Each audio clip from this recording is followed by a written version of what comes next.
Hello শিক্ষার্থীবৃন্দ, কেমন আছো সবাই? আজকে আমি দেখাবো খুবই গুরুত্বপূর্ণ একটা অঙ্ক, যেটা প্রায় সময় পরীক্ষাতে আসে বিভিন্নভাবে। আর সে অঙ্কের প্রশ্নটা হচ্ছে √2 একটি অমূলদ সংখ্যা। এটা একটা থিওরি বা প্রমাণ টাইপের অঙ্ক। আর প্রশ্নটা হচ্ছে √2 একটি অমূলদ সংখ্যা। এটা প্রমাণটা আমরা কিভাবে করব? ফার্স্টে আমি লিখব মনে করি √2 একটি মূলদ সংখ্যা। তাহলে এমন দুটি পরস্পর সহমৌলিক স্বাভাবিক সংখ্যা। সহমৌলিক মানে কি? সহমৌলিক মানে হচ্ছে যদি দুটি সংখ্যার গসাগু 1 হয় তাহলে সংখ্যাদ্বয় পরস্পর সহমৌলিক। দুটি পরস্পর সহমৌলিক স্বাভাবিক সংখ্যা হচ্ছে p, q is greater than 1। থাকবে যে √2 সমান p/q, অর্থাৎ √2 সমান আমি p/q ধরেছি, কারণ আমি এখানে লিখেছি যে মনে করি √2 একটি মূলদ সংখ্যা। আবার আমরা জানি মূলদ সংখ্যা মানে হচ্ছে যে সব সংখ্যাগুলোকে p/q আকারে প্রকাশ করা যায় সেই সংখ্যাগুলোই হচ্ছে আমার মূলদ সংখ্যা। এবার পরবর্তী লাইনে আমি উভয় পাশে বর্গ করে দিয়েছি।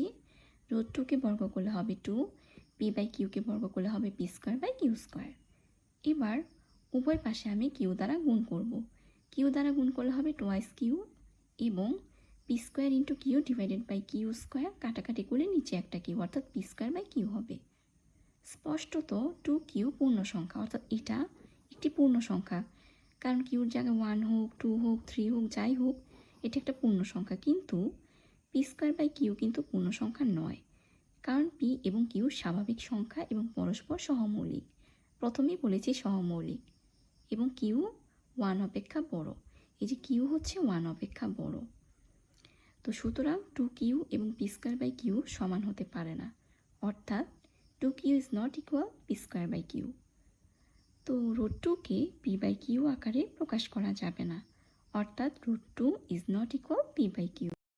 যেহেতু √2কে p/q আকারে প্রকাশ করা যাচ্ছে না, অর্থাৎ মূলদ সংখ্যা আকারে প্রকাশ করা যাচ্ছে না, তার মানে কি অবশ্যই √2 আমার একটি অমূলদ সংখ্যা।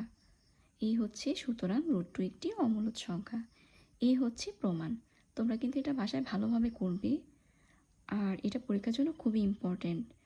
আজকে আমি যেটা বুঝিয়েছি আশা করি তোমরা বুঝতে পেরেছো। আজকে এই পর্যন্তই। ভালো থাকো সবাই। আল্লাহ হাফিজ।